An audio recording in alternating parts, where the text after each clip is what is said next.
Welcome to the Bill Mason Show. Hey, Bill, what's going on?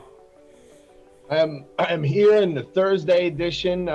We lost a great guy that was one of our more level-headed people, and I guess on our side we'll say Herman Cain. We lost Yes. him. Yeah, sorry to see that happen. So, Herman Cain died of COVID 19. We have a little tribute for him later on in the show.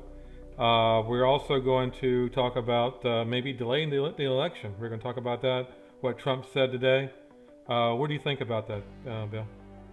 I think it's oddly it makes sense, but I hate the fact that the liberals were calling for this like 6 8 months ago when they Mm-hmm. said, "Oh, Trump's not going to step down. He's gonna pull some kind of trick from under his sleeve where But the reality is no one really has confidence in this election process anymore. There's people in my local area in Philadelphia that are now being indicted for tampering with election ballots. So I mean, these were all mail-in ballots. There's something in New Jersey where they threw out election ballots. So honestly, I think he doesn't want an election where, let's just say he wins and everybody says, "Oh, it was fake. It's going to be something that's contested." Mm-hmm. Because that's just a recipe for civil war. I mean, you're going to have one side over the other, fighting over, who won and who lost, and there'll be an issue with the popular vote versus electoral college, and we've seen what happens with mail-in ballots where 8 days, 9 days later, they're still finding them. So I think that's what he's talking about. Now, will he have the power? Because I think that's got to go through Congress. I don't think he can do that on his own. Yeah, no, you can't do it on the. Yeah, So yeah, I mean, just think about it. I mean, say everybody does a mail-in ballot. So, yeah. November was it November 3rd is the election day, I believe. Is it I third think or is it? is it the third or the eighth or something It like could be that? the 8th. Okay. Okay. Whatever day it was in November. So everybody submits their ballots. It's going to take a week or two to count everything, if not more, months. And it's like each little county and each municipality Right. leaves so much room for error that it's if the votes are so close, say the margin is a few thousand Mm-hmm. either side. If it's Biden, he's going to want to recount. If it's Trump, he's going to want to recount. If it's a 2,000 2,000 vote difference, I Right. mean, this kind of stuff is where you can put so many little pockets of tampering in. It would be really hard to get a fair election out of it, Right. in Right. my opinion. I mean, some people say that they already, I talked to a few people that say they always mail in vote because they want to make sure that no matter what, their vote's in. But like I said to the one guy I talked to today, I said, "Are you 100% sure your vote went in?" That's the thing. Right. Like, okay, I get it. You mailed it and you did your part. You voted. But I guess it's my bias too. I feel like my vote counts because I actually physically go there and do it. But I guess there could be, like in his argument was, someone could throw your vote away too. Right. And honestly, I guess that's the world we live in, where we're not really sure. Yeah, we don't know. We don't know what happens after we vote, where that goes. No. It is November 3rd, by the way. Yeah. So anyway, so yeah, so let's take a look at Trump, what he talked about today about the delay of elections. Take a look. All right. Delaying the election is probably a non-starter. I mean, wouldn't you agree with that? I just feel I don't want to delay. I want to have the election. But I also don't want to have to wait for 3 months and then find out that the ballots are all missing and the election doesn't mean anything. That's what's going to happen, Steve. That's common sense. And everyone knows it. Smart people know it. Stupid people may not know it. And some people don't want to talk about it, but they know it. And no, we want to have an election where people actually go in and what's your name? My name is so and so. Boom, you signed the book like I've been doing for years. It's very, very unfair to our country. If they do this, our country will be a laughing stock all over the world because everyone knows it doesn't work. How many ballots is he sending in California? Is it 28 million or some massive number? Other states are sending out millions and millions of ballots. Well, they've done it. They had experiments. They had news organizations experimenting. And look, read the story in the Washington Post about mail-in voting. It's a disaster. I'm very surprised to see that story, frankly, from them. The story is a disaster. So we're asking for a lot of trouble. And no, do I want to see a date change? No. But I don't want to see a crooked election. This election will be the most rigged election in history if that happens. I guess that's what he's talking about. So, yeah, I mean, it could take months. They'll find, like you said, they'll find a box in the back of a car. Yeah. All I over mean, the place. there's a couple instances that I know where people have said they've already got mail-in ballots sent to their house for people that don't even live there. So they're coming to people's addresses already at this point with other people's names on them. Maybe people that lived there, 5 to 10 years ago, and they're still shipping this ballot to this person's house, and they're like, "Who the hell is this?" It's I mean, probably imagine. it's probably pre-filled out too as well. Yes, that's what I'm saying. If it's not, can you just imagine the level of fraud that's possible? Just imagine if someone lives in like an apartment building, so to speak. I lived in one at one point where all our mailboxes were attached. I could literally just go down the rows and like take all of the ballots if I wanted to, and just fill them out and mail them in. Now I know it's fraud, and you can get in a lot of trouble for it, but I think we're at the point where these leftists are willing to do just about anything to go against Trump, even elect a guy who's completely clueless like Biden, who doesn't even know where the hell he is. Well, I mean, this about 2 months ago, they were on Twitter talking about how they went to Trump's store and put a whole bunch of things in their cart to back up the cart so no one can buy anything. Right. I mean, things like that. I mean, and that's trivial, but they'll do something with the mail-in ballots for sure.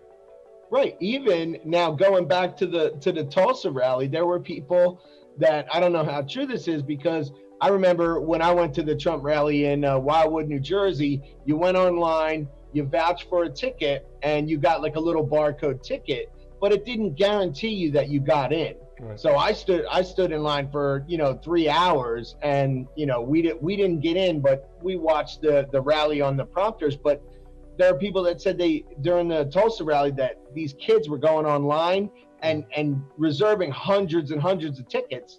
So they tried to make Trump look like a fool when they sold 150,000 tickets and only 40,000 showed up. So it was like it became something to talk about. Right. So I mean, this is the level that they're going to, where it's like misinformation is their only information. Right. They don't have much ammunition versus Trump. I mean, they try to pin this coronavirus on him every 5 minutes, and Biden does a great job of pointing out the fact that the death tolls, but he literally has nothing that would be done differently than Donald Trump. I mean, Donald Trump invoked, production acts to make sure we had all these things done, and they're still finding a way to say, oh, well, he didn't do it quick enough. When Democrats were back in February saying, no, don't stop what you're doing, it's no big deal, as well as Fauci. So, I mean, here we go round and round with the armchair quarterbacking of Democrats, where they wait for Trump to do anything. And no matter what it is, they go, he did that wrong. Oh, yeah. And there's no other plan. They don't have a plan. Is it Trump did it wrong? Right. And they just wait for him to act. And it doesn't matter. Like, perfect example was, the last few shows we talked about with the federal troops. They're not troops. They're DHS officers. They're federal officers that are. He didn't go out and recruit these guys. They're not just stormtroopers. Right. They're not stormtroopers. They're not a special police that only listens to Trump. They're there to protect the federal buildings. And if he didn't do anything, and these federal buildings got burned to the ground, which I mean, they almost are. They look terrible. The windows are broken out. There's spray paint all over them. I mean, there's burn marks on the out. It's terrible. But if he did nothing, they could armchair quarterback and say he's a do-nothing president. If he does something, they say it's the wrong thing to do. The whole thing with the bounties on our soldiers' heads, and Adam Schiff himself is saying, you can't let Putin do that. Well, what's your alternative? Declare war on Russia for a rumor? Okay, so that's the thing. It's reported on one side and then contradicted on the other. Okay, apparently Democrats want a war with Russia, so they can call him a warmonger. I mean, Right. this goes round and round and round and round. Yeah, I mean, you already sanctioned the crap out of Russia already, so it's not like we can do something else besides declaring war. Um, Yeah, so, I mean, let's take a look at Obama now. Obama, the most corrupt president in American history, Spygate, you name it. Let's take a absolutely. look and see what he said today at the funeral. Take a look. Knew from his own life that progress is fragile, that we have to be vigilant against the darker currents of this country's history. George Wallace may be gone, but we can witness our federal government sending agents to use tear gas and batons against peaceful demonstrators.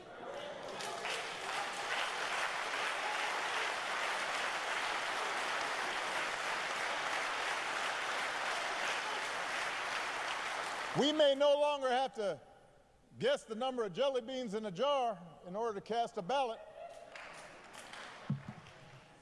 But even as we sit here, there are those in power who are doing their darndest to discourage people from voting by closing polling locations and targeting minorities and students with restrictive ID laws and attacking our voting rights with surgical precision, even undermining the Postal Service in the run-up to an election that's going to be dependent on mail-in ballots so people don't get sick. All right, so so peaceful protesters. So many like. Then we show video of the fires and the riots. Yeah, and for every ounce of peaceful protest, there's pounds of destruction and people being hurt. Just some of the stuff that like the authorities confiscated from those Antifa guys. I mean, it was 2x4s with nails in them, explosives, Molotov cocktails, gasoline-filled containers, paint. I mean, you name it. They had things that have nothing to do with protests. From when I grew up, protest was like you held up a sign that said like I'm pissed off and I'm not going to take it anymore, Right. and you stood there and you beat drums and whatever. But I mean, the minute you threw rocks, you had police presence. And I mean, I'm going back to like my era, but the police were there to make sure nothing got out of hand. And now you have these mayors who are like, oh, you can't do anything. You have to just let them bust windows and light fires. And this is the thing. Like, where do they draw the line? What is peaceful protest anymore? If that is peaceful, then I don't know what violence is anymore. Right. And the other thing that he talked about, he's like, oh, they're shutting polling places down. If you really research that, the polling places that are shut down, there's 4 in Minneapolis that were burned. So you can't open a polling place that was burned to the ground. That's hilarious. And there was another one in Baltimore that was, I don't know, it had something wrong with it where it was like almost condemned. It was in a really bad section of Baltimore and it was condemned. So they shut the polling place down and moved it to like another location. So that's like, he's really picking and choosing like these catchphrases that he's going to use where he's telling you that, oh, they're trying to close these polling places and they're trying to restrict the vote and hold people back. It's okay but it's okay to restrict the vote. I mean, but it's okay to spy on Trump on the campaign, but we can't move a polling place because it's condemned. Exactly. So what I'm saying is that he's giving half truths. Mm-hmm. So places that are no longer safe to vote at, of course they're closed. You're not going to go into a place and vote where the ceiling is falling down because the plaster isn't holding anymore. Right. So like these are the things that they're spin doctoring about, and it all goes back to like, oh, this is the Republicans. That's what they're trying to do. No. The fact is that these local people are making these decisions too. The people in Minneapolis are like, yeah, we can't vote there anymore because you burned it. It's done. The post office is burnt. It's gone. You can't vote there anymore. It's closed. So if you read the headline, it's like polling place closed. And then you're like, oh my God, who did that? Must be the Republicans. Right. And they're all Democrats that control the government. All those cities are run by Democrats. And they that's another thing. And we keep poking the sweet spot on this is that the recurring theme of the civil unrest and all of the violence is in these Democrat-run cities. Not only newly Democrat, they've been Democrat for decades. Right. So the change that they're demanding now, how do you blame Trump when you've had Democrats for 20 years in office, and now all of a sudden Trump's president and everything's got to be burnt to the ground? Yeah. This is like the mind-boggling part of the Democratic spin, is that they won't claim responsibility for being in power for 20 years and having these cities just run roughshod and they're in shambles. They won't take that responsibility. But when Trump comes in to try to defend a monument or a federal building, now he's the Gestapo, he's Hitler, he's got boots on the ground that are stormtroopers. I mean, this is such nonsense that I can't imagine the quality of voter that is believing this. That's hook, line, and sinker on this. Right. Because I can't imagine being okay with living in a neighborhood where every night I'm trying to go to sleep, and instead of that, I'm hearing explosions and people screaming. I mean, Right. Eventually it's got to stop. We're at 60-something days now of protests, and they don't even know what they want. Right. It's ridiculous. Well, here's the They're question. chanting. Well, here's What's the that? question. Here's the question. I mean, why didn't Obama, for those 8 years, fix whatever he wants to get fixed? Exactly. And why didn't Biden? Biden's got 38 years in legislature, and 8 years The in vice president. position of power, Yeah. and no changes were made, and at least no changes for the better. I mean, if you want to talk about Biden's achievement, it's like the crime bill, who basically made every offense basically jail time. Right. And imprisoned most of the black community for decades, and now he's clean of that. It's very strange to watch Democrats be able to like shake off their misdeeds and turn it into something about Trump, Right. when it's just Democrat failure, long-term Democrat failure. Right. And Trump reversed those laws to let the less offenders out, Right. and a lot of them were African American or Black Americans. So this doesn't make sense. We're going to just take a look at Biden. What happened yesterday? I mean, you can't get a sentence out. Just take a look. Good afternoon, everyone. Welcome to Kingswood Community Center. Actually, that's the one down I used to work. As a joke.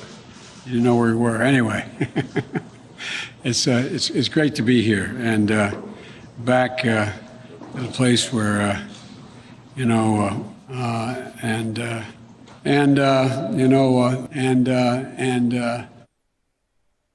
operating out of home, all this stuff about hiding in the basement. Over 340 million people have watched what we've done like this on television. That's as big as the American population. Oh, wow. Can you imagine? I can't imagine having confidence in him. That's I think the big thing that I have with it. I don't have a problem with people not liking Trump. That's one thing that I get it. Like, you have a certain set of principles for the person in office, and you'd rather have that than a decisive decision maker. There are those people out there, but the people that put faith in Joe Biden's ability to maintain a country, it scares the death out of me. I can't imagine that guy following a recipe for Toll House cookies and it going all the way to the end. I mean, he scares me. I wouldn't let him watch my cat if I went on vacation. No. I mean, as far as the Toll House cookies, he could not take those dough and put it in a pan, put it in the oven. There's no way he could have done that. There's no way. And here's the I guess the rub of it all is when I go on Twitter and it's vote blue no matter who, and it's not about how good Biden is. It's not about his policies. It's not about anything that he would change or do. It's about just getting rid of Donald Trump to them. Those people are so upset at the person of Donald Trump that they can't focus on anything good that he's done his entire time in office. So this whole concept behind Joe Biden, it has nothing to do with how good Joe Biden is. He's just not Trump, and that's it. That's all they have. Right. That's true. So we'll see what happens. So we have Bill Barr yesterday. Now, he took a grilling yesterday. but he is so smart and witty. Let's take a look Yeah. and see what he said. Yeah.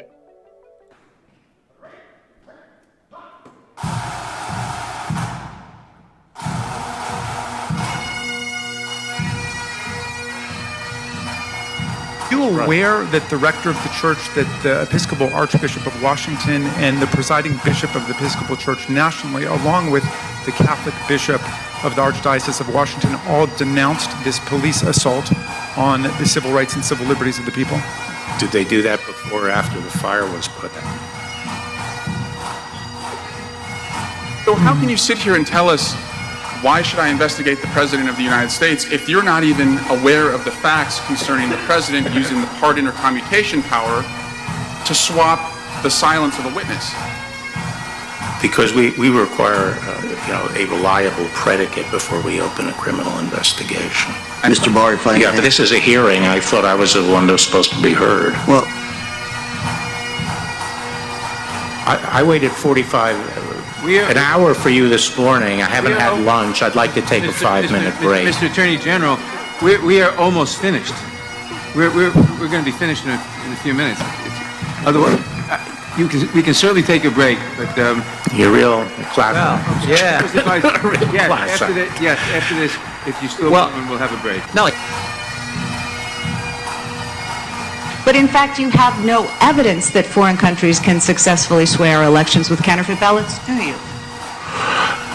No, I don't, but I have common sense. Body right here would rise up if they decided to go tonight and paint the Capitol building? This body, I'm not sure.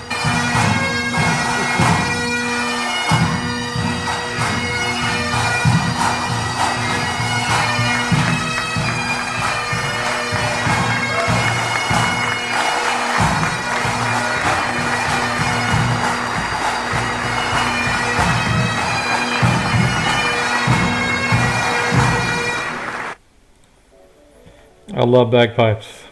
Yeah, man. Me too. They're actually pretty difficult to master. Yes, So, that's what I heard.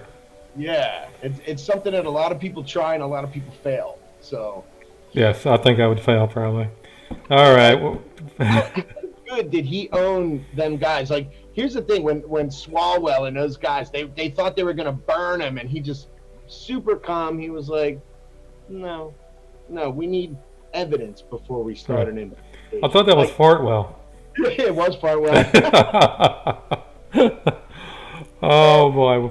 Think about Barr though, and he said this in an interview on Hannity. He said, I don't fall victim to what they think politics, are. I don't let politics affect me. He goes, the rule of law is going to be there whether they want it or not. And they don't like it because they are on the wrong side of the rule of law. So many people have done so many things that are on the other side of the law that they need to demonize him because he's the guy that's going to administer justice. It's just like people who rob and steal for a living hate cops. Of course you do. You rob and steal for a living, so therefore you hate cops. So I mean, honestly, good, classic, working type people love law enforcement, love the rule of law, because if you stay on the right side of it, you never even feel it.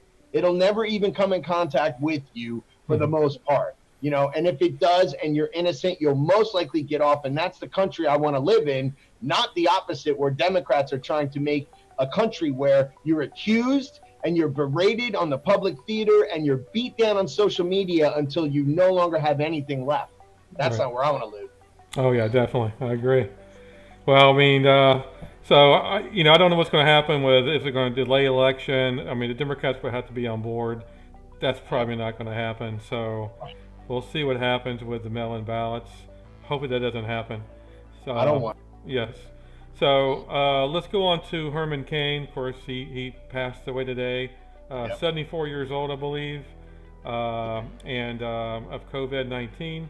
So let's take a look at his life and play a little videos here. Hold on. All right.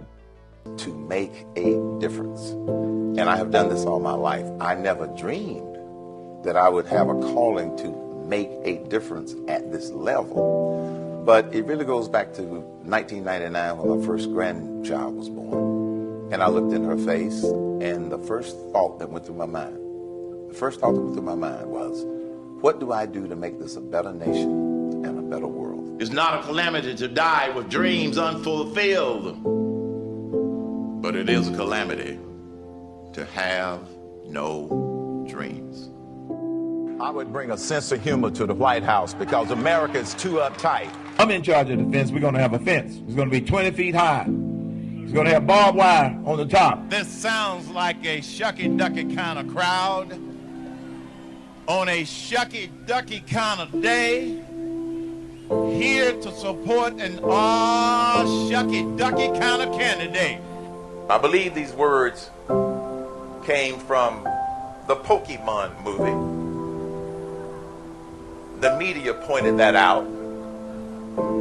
I'm not sure who the original author is. But you never held public office before. And I say, well, all of the people in Washington, D.C., they've held public office before. How's that working for you? We could only get lunch money one day a week to go to grade school. And the other 4 days, our lunch consisted of whatever my mother could scrape together from the dinner the night before. Donald Trump is not a racist. Trust that your service will never go unnoticed. Thank you. I'm Herman Cain.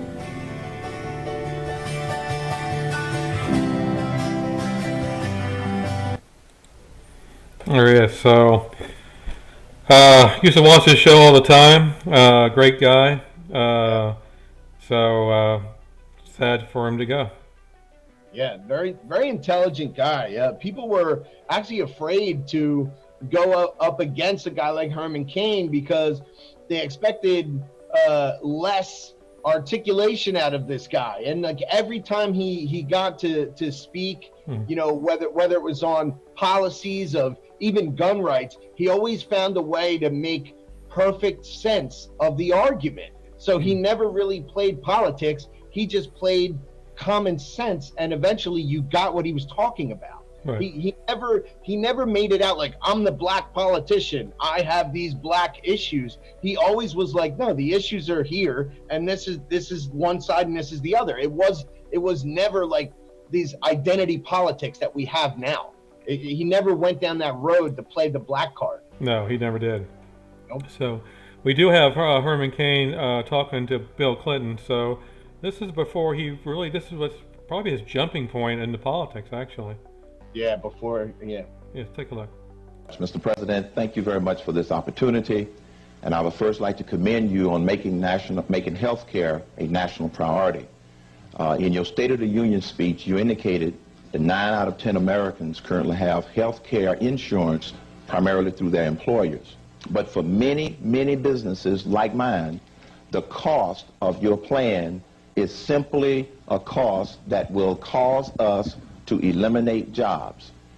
On behalf of all of those business owners that are in a situation similar to mine, my question is quite simply, if I'm forced to do this, what will I tell those people whose jobs I will have to eliminate?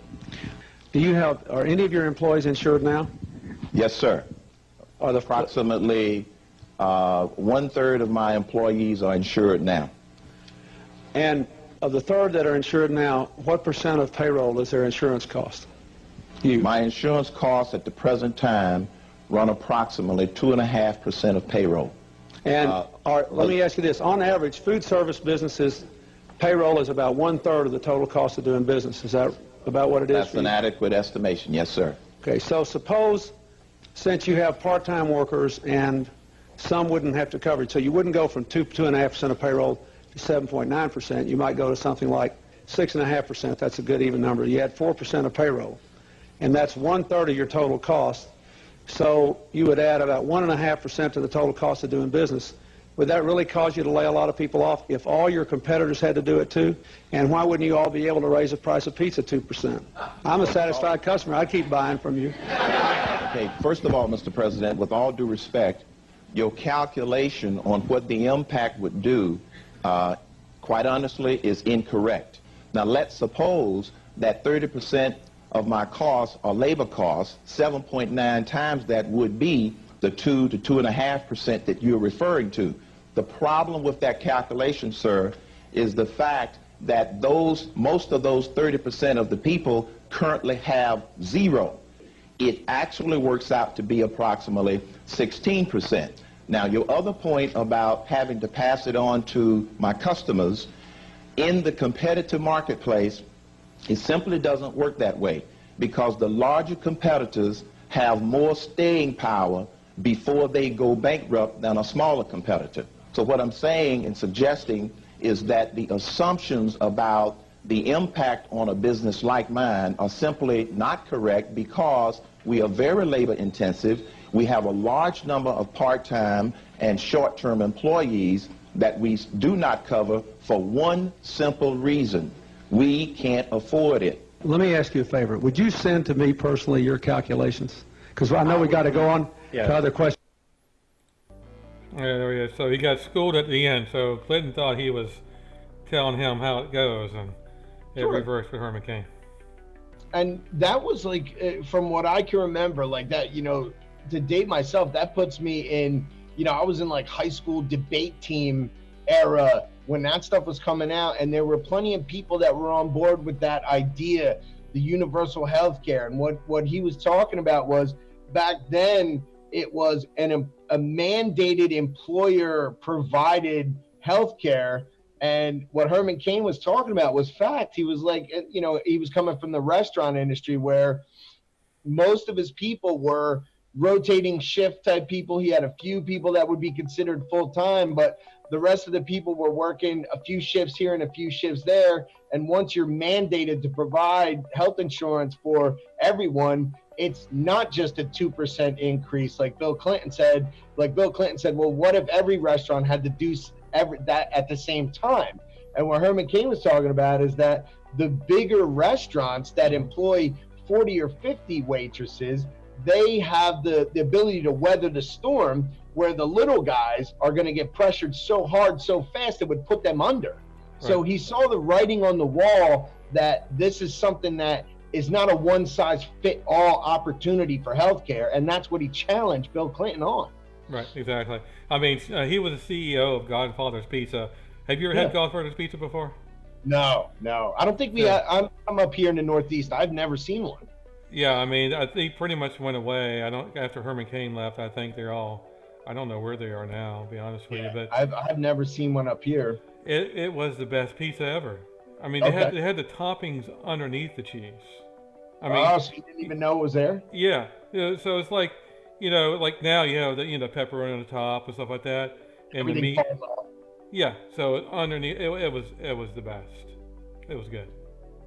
Well, I mean, I hate to say that he was a savvy businessman, but you could tell from back then that he was probably getting fired up from going up against politicians. And I think, like you said, that was the beginning of his career, getting into politics. Oh, yeah, definitely. Yeah. All right, so we have Trump on Herman Cain. Let's take a look and see what he said. Okay. Begin by expressing our sadness at the passing of a wonderful man and a dear friend of mine, Herman Cain. He was a very special person. I got to know him very well. And unfortunately, he passed away from a thing called the China virus. Yeah, so he passed away from the China virus. Yeah. Today it's 74. Anyway, so that's the show tonight. I'm glad that you watched it tonight. Make sure you subscribe. Bill, do you have any last words? I guess the last words are, I am hoping that we get a fair election, because I think that's what the American people deserve. And there are people out there that no matter what the outcome is, they're going to say it's unfair. And that's on both sides. I hate to admit this, but there are people out there that even if we do go to the ballots and we don't have an overwhelming mail-in ballot presence, they're going to challenge this. For example, if Biden wins, they're going to say like, oh, there's no way this can happen, and they're ready to start. I don't want to say civil war, but I want to say civil unrest over this election. They've already put all the necessary things in place to get the right amount of people pissed off at the right time. And it's so strange that it also seems, and I know we touched on it, that people looks like they're in place to not embrace the therapeutics like hydroxychloroquine towards COVID-19, because it makes COVID-19 seem more lethal and last longer, and then it gives them the fuel to not have a vote that's fair. That's my last one. Right, I agree with that. So we'll see what happens. Thanks for watching, and you have a good night. Good night, everyone.